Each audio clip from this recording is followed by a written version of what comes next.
कहते हैं गुरुजी कथा सुनने से कुछ हो सकता है क्या, कथा सुनने से कुछ मिलेगा क्या, कथा सुनने से कुछ प्राप्त होगा। हम उनसे कहते हैं कुछ नहीं मिलेगा, कम से कम 3 घंटे कथा में बैठोगे तो लोगों की बुराई तो नहीं करोगे, उतना ही बहुत है। 3 घंटा कथा में बैठोगे तो कम से कम गलत बात तो नहीं सुनोगे, किसी की निंदा तो नहीं सुनोगे, किसी शब्द तो नहीं सुनोगे।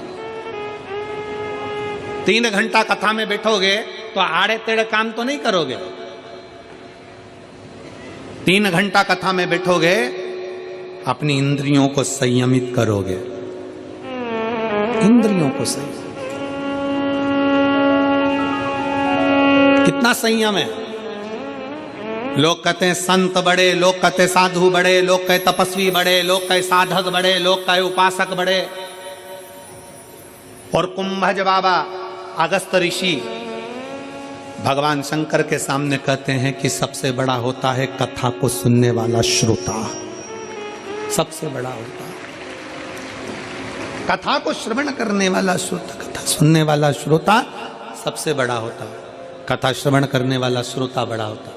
और कितनी संख्या में, कितना, जरा विचार करिए मेरी जीजियों।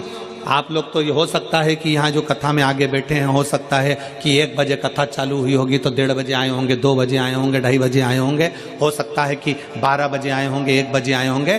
पर ये पंडाल में बैठी हुई मेरी जीजियाँ, मेरे जीजा, मेरी माताएं, मेरी बेटियाँ, बेटा सवेरे 7 बजे से एक जैसा नहा धो के थोड़ा सा नाश्ता पानी कर कर अपना आसन लगा कर बैठते हैं, शाम के 5 बजे तक इंतजार करते रहते हैं, अपनी इंद्रियों को संयमित रखते हैं, ना वॉशरूम जाना, न पानी भी उतना पिएंगे जितना लगे शरीर को, ज़्यादा पी लेंगे तो वॉशरूम जाना पड़ेगा, कहीं बाहर ना जाना पड़ जाए। इंद्रियों को संयमित करा, साधा है।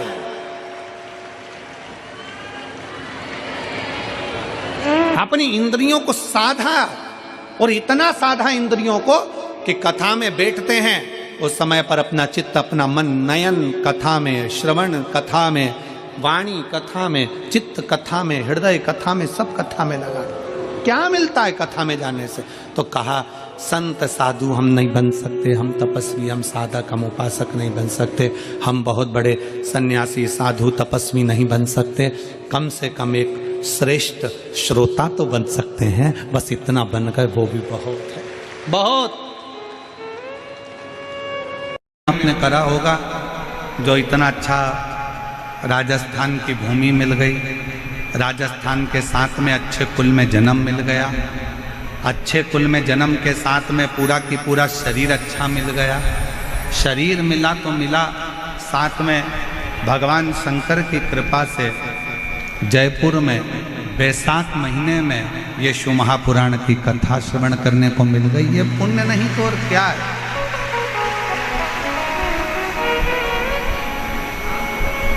ये पुण्य नहीं तो और क्या।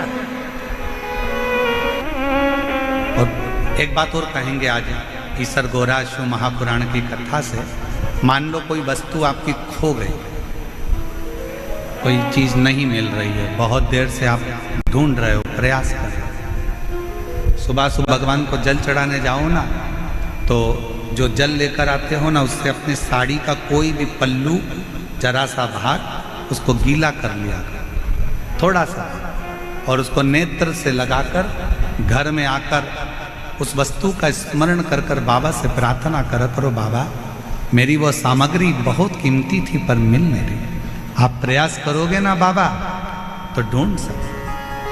विश्वास करता है 24 घंटा या 48 घंटे के अंदर वो सामग्री मिलेगी जरूर, जहां भी होगी वो प्राप्त होगी। खोजिए।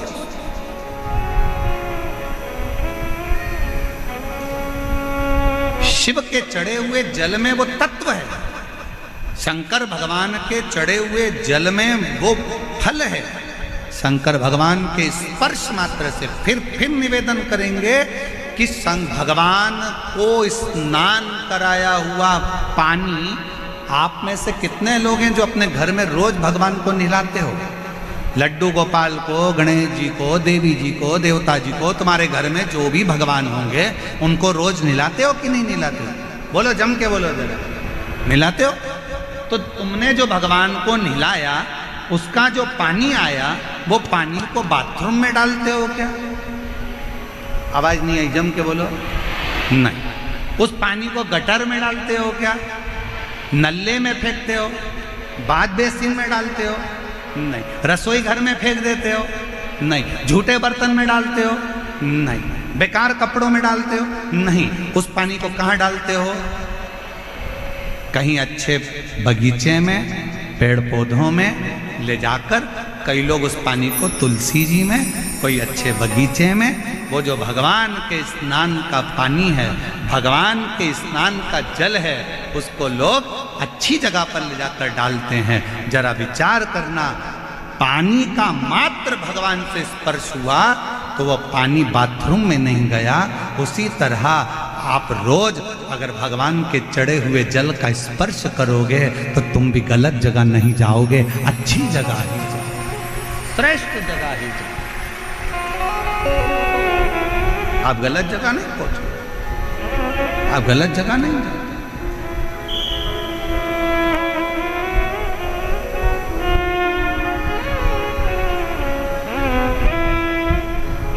श्रेष्ठ जगह आप पहुंचने का प्रयास करो। देवराज बेलपत्री के वृक्ष के नीचे अपने प्राणों को त्याग दिया और देवराज ने बेलपत्र के वृक्ष के नीचे अपने प्राणों को त्यागा। इसलिए आज की शिक्षा तुम कॉलेज में कितने भी अच्छे पढ़ लो, कितने भी अच्छे स्कूल में पढ़ लो, कितनी भी अच्छी विद्या अध्ययन कर लो और कितना भी अच्छा एजुकेशन ग्रहण कर लो, पर जो पढ़ाई, जो विद्या, जो शिक्षा तुम्हारे घर के बुजुर्ग, दादा दादी, तुम्हारे घर के नाना नानी जो बच्चों को शिक्षा देते हैं, दुनिया में वो शिक्षा किसी विद्यालय में प्राप्त नहीं हो सकती। को थोड़ा सुधारिए। अब वो सुधरेगा कैसे? घर से निकाल दोगे तो क्या सुधर जाएगा? झगड़ा करोगे तो सुधर जाएगा? लड़ लोगे तो सुधर जाएगा? नहीं। उसको सुधारने का सबसे सुंदर तरीका है कि उसको गलत लोगों की संगत में से हटाकर कहीं शिव पुराण में भजने वालों की संगत में बिठाना प्रारंभ कर दीजिए। धीरे धीरे उसको होटल से निकालकर देवालय तक भेजना प्रारंभ कर दीजिए। उसको गलत जगह से हटाकर भगवान की भक्ति की ओर लगाना प्रारंभ कर दीजिए। धीरे धीरे धीरे धीरे वो सब हो जाए, धीरे धीरे सब।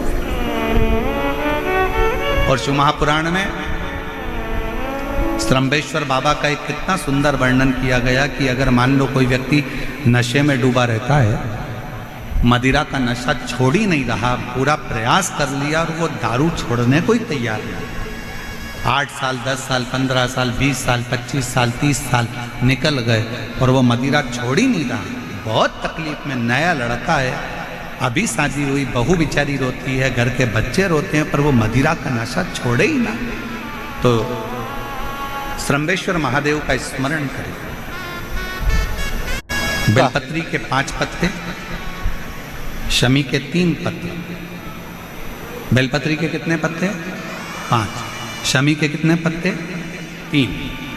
बेलपत्र के 5 पत्ते, शमी के 3 पत्र और काली मिर्च 5। 1 पत्र शमी पत्र सब साथ में लेकर काली मिर्च के साथ में बाबा देव अधिदेव महादेव को, भगवान शंकर को समर्पित करो। श्रम्भेश्वर महादेव का नाम लीजिए। जम के बोलो, कौन सा महादेव? श्रम्भेश्वर महादेव। आपने कथा में सुना होगा कि शरम्भ पक्षी का रूप मेरे शंकर भगवान ने लिया था। किसके लिए लिया था? नरसिंह भगवान को जो गुस्सा आ रहा था, नरसिंह भगवान जो तोड़ फोड़ कर रहे थे, सारे देवताओं को डर लग रहा था, तब भगवान शंकर ने शरम्भ पक्षी का रूप धारण कर नरसिंह भगवान को अपने पंजे में उठाकर अलखनंदा नदी में ले जाकर डाल दिया। शिव जी ने एक नाम लिया, शंकर जी का एक नाम का उच्चारण हुआ। क्या नाम था? जम के बोलो, श्रम्भेश्वर महादेव। आवाज नहीं आ रही है, जरा दम के बोलो, कौन से महादेव? बोल श्रंभेश्वर महादेव की। श्रंभेश्वर महादेव। आवाज नहीं आ रही है, जरा दम के बोलो, कौन से महादेव? बोल श्रंभेश्वर महादेव की। श्रंभेश्वर महादेव। 5 बेलपत्र, 5 कमल काली मिर्च, 3 शमी पत्र शंकर जी को चढ़ाकर बाबा से श्रंभेश्वर महादेव का नाम लेकर विनय कर बाबा आपकी कृपा होगी तो जीव नशे से मुक्त जरूर होगा। शंकर, आपकी कथा कहती है कि आप राम नाम की मस्ती में डूबते हो और नशे को त्यागते हो। बाबा, मेरे भी घर में एक व्यक्ति, उसका नाम ये है, ये गोत्र है, वो नशे में डूबा रहता है। बाबा, इसको नशे से बाहर निकालो। झोली पसार कर प्रणाम करो। अपने हाथ की हथेली को, जैसे ये जल बहने वाला जो स्थान है, यहाँ ये पानी जो यहाँ से बहकर आता है, अपने सीधे हाथ की हथेली को यहाँ लगाओ। सीधे हाथ की हथेली को यहाँ लगाकर फिर ये जो जलाधारी है, यहाँ अशोक सुंदरी का स्थान होता है, अपनी हथेली को यहाँ लगाओ। कार्तिकेय गणेश जी का जो स्थान जलाधारी पर होता है, वहाँ हथेली को लगाकर बाबा के शिवलिंग का स्पर्श कर कर जो चढ़ाई हुई सामग्री है उसको वापस उठा लो और लेकर आ जाओ। शमी पत्र मदिरा पीने वाले व्यक्ति के कक्ष में रख दो और 1 बेलपत्र और 1 काली मिर्च जो मदिरा के नशे में लगा रहता है, सुबह के टाइम पर बेलपत्र, शाम के समय पर काली मिर्च, किसी भी तरह से उसको खाने में देना प्रारंभ करिए। 15 दिन बाबा का चढ़ा हुआ जल शंभेश्वर महादेव के नाम से दीजिए। ज़्यादा से ज़्यादा 20 दिन 22 दिन के अंदर वो धीरे धीरे मदिरा छोड़ना प्रारंभ कर देगा, मदिरा से दूर होता चलेगा। मदिरा से कौन से महादेव? जम के बोलो जरा, श्रंभेश्वर महादेव। फिर से एक बार भगवान का नाम लीजिए, कौन से महादेव? श्रंभेश्वर महादेव। और ये नाम कोई साधारण नाम नहीं है। कितना भी घर में झगड़ा हो रहा हो, भाई भाई का झगड़ा हो, रिश्तेदारों का झगड़ा हो, कोर्ट कचहरी चल रही हो, अगर आप तकलीफ में हैं तो 1 लोटा जल श्रंभेश्वर महादेव के नाम से शिव जी पे चढ़ाओ। धीरे धीरे धीरे धीरे अंतर आएगा। कोई कोमा में पड़ा है, व्हीलचेयर पर पड़ा है, हॉस्पिटल में पड़ा है, डॉक्टर ने कह दिया कि अब भगवान के ऊपर है, हमने सारी दवाइयाँ दे दी, गोलियाँ दे दी, सारा इलाज कर लिया, अब ये उठेगा नहीं उठेगा, चलेगा नहीं चलेगा, आगे बढ़ेगा नहीं बढ़ेगा, इसकी जवाबदारी हमारे पास नहीं है। उस समय पर केवल ध्यान देना, अशोक सुंदरी, गणेश जी, कार्तिकेय वाले स्थान पर 1-1 चावल का दाना 3 रखो, शंभेश्वर महादेव के नाम से तीनों जगह जल चढ़ाओ और वो जल शंभेश्वर महादेव के नाम से बीमार व्यक्ति अगर पी ले तो ठीक है, नहीं पी सकता उसके शरीर पर उस जल को लगाना रोज प्रारंभ करो। धीरे धीरे वो कोमा से भी बाहर निकलेगा, शरीर भी चलेगा और वो आगे बढ़ना प्रारंभ करेगा। शंभेश्वर महादेव के नाम मात्र में इतना बल होता है कि शंभेश्वर महादेव की यहाँ तक शिवपुराण कहती है कि जब जब शंभेश्वर महादेव की कथा आए और दिल से अगर आपने सुना है तो व्यक्ति रोग से, दुख से निवारण होता ही वो शंभेश्वर। क्यों शिव महापुराण की कथा में लोग इतने तकलीफ है, बीमार हैं तो भी शंकर की कथा में क्यों जाते? इतना धूप है, गर्मी है, फिर भी लोग जाते, बीमार लोग भी पहुंचते, क्यों पहुंचते? उसका कारण है किसी भी तरह से शंकर की कोई कथा हमारे श्रवण शक्ति में जाएगी और वो हमें शक्ति प्रदान करेगी, क्योंकि उसका नाम महामृत्युंजय है। वो मृत्यु को भी जीत सकता है तो आराम जरूर दे सकता है, वो शिव है। समय आया, आगे वर्णन आता है बचकल। शरीर में अगर कष्ट है, अच्छा बोलो, ईमानदारी से बोलना नहीं मेरी बहनों और मेरे जीजाओं, तुम्हें बहुत तेज बुखार आ रहा हो, बहुत तेज बुखार, सिर दर्द हो रहा हो, घुटने दुख रहे हो, पांव दुख रहा हो, शरीर में कष्ट पड़ा, और कोई तुमसे कहे कि मम्मी तुम्हारे शरीर में कष्ट है, लाओ मैं तुमको रामायण की चौपाइयाँ सुनाती हूँ, तो सास क्या बोलेगी? रामायण को उठा के उधर रख दे, दवाई दे दे, या मेरे सिर में तेल लगा दे, मेरा सिर बहुत दुख रहा, मैं तुम्हें गीता सुना दूं। नहीं नहीं, तू उधर रख दे, मेरे शरीर में बहुत कष्ट पड़ रहा है, मुझे तकलीफ हो रही है, मुझे कष्ट हो रहा है, तू उधर रख दे, तू मुझे कुछ तेल लगा दे, दवाई दे दे, मेरे रोग को मिटाने का कोई प्रयास है। शिव पुराण कहती है शरीर में अगर बीमारी बढ़ रही है, शरीर में अगर रोग बढ़ रहा है, शरीर में अगर कष्ट बढ़ रहा है, तो हमें सत्संग, भजन, कीर्तन, मंत्र जाप अच्छा नहीं लगता, हमें श्रेष्ठ नहीं लगता। महाराज ध्यान देना, बीमारी आते ही लोग सबसे पहला काम करते हैं, भगवान की पूजन को छोड़ देते हैं। बुखार आया, आज मैं मंदिर नहीं जाऊंगा, पांव दुख रहे हैं, आज मैं कथा में नहीं जाऊंगा, आज मेरा सिर दुख रहा है, आज मैं टीवी बंद कर कर रहूंगी, कथा नहीं सुनूंगी, आज मेरा पेट दुख रहा है, आज मैं मंदिर नहीं जाऊंगी, आज मेरी पीठ दुख रही है, आज मैं लाले की सेवा नहीं करूंगी, आज मेरे शरीर में कष्ट है, मेरे सिर में दर्द है, आज मैं मंदिर नहीं जाऊंगी। अब तुमने कहा बुखार आ रहा है, मंदिर नहीं जाऊंगी, पेट दुख रहा है, मंदिर नहीं जाऊंगी, सिर दुख रहा है, मंदिर नहीं जाऊंगी, कमर दुख रही है, मंदिर नहीं जाऊंगी, सिर दर्द है, मंदिर नहीं जाऊंगी, बुखार हो गया, मंदिर नहीं जाऊंगी, बीपी ऊंचा नीचा हो गया, मंदिर नहीं जाऊंगी, शुगर ऊपर नीचे हो गई, मंदिर नहीं जाऊंगी। तो एक बात बताओ, तुमने जो कुछ भी बीमारी आई तो सबसे पहले मंदिर को जाना बंद करा, खाना बंद करा क्या? जम के बोलो जरा। नहीं, आज बेटा मेरे पेट में दर्द है, हल्का फुल्का कुछ बना दे। मतलब शरीर में कष्ट है, तूने मंदिर छोड़ा, पर खाना बोलो बोलो बोलो, जम के बोलो, नहीं छोड़ा।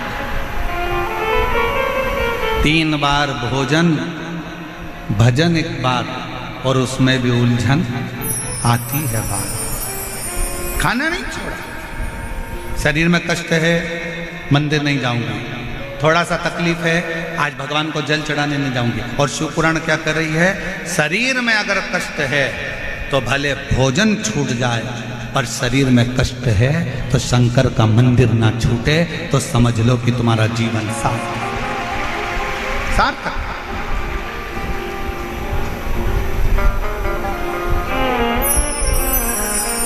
एक पत्र है, अच्छा है, देखिए कितना अच्छा पत्र है।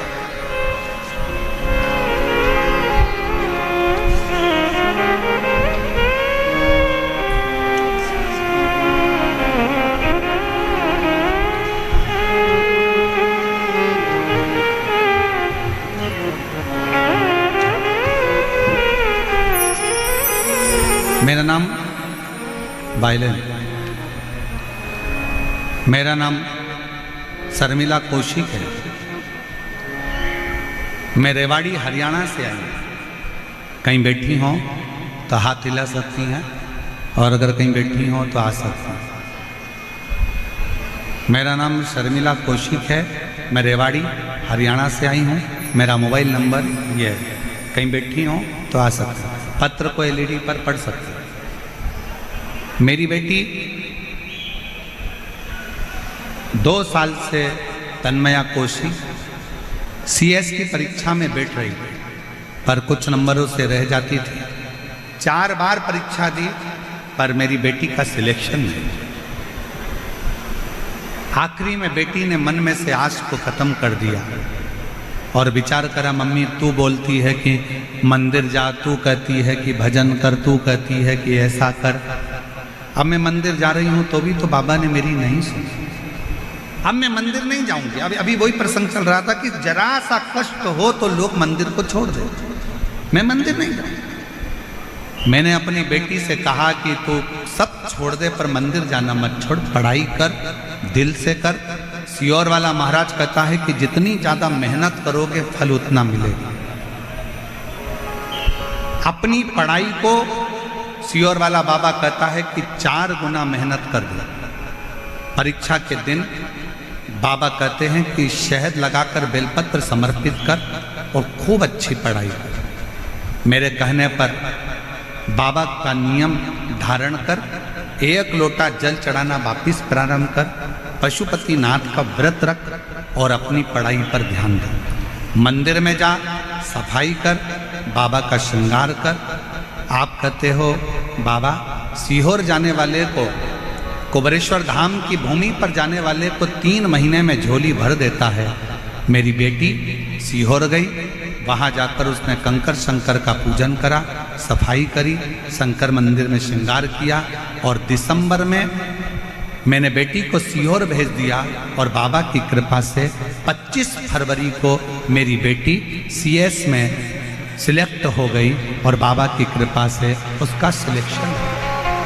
मैं बाबा को धन्यवाद देता हूं।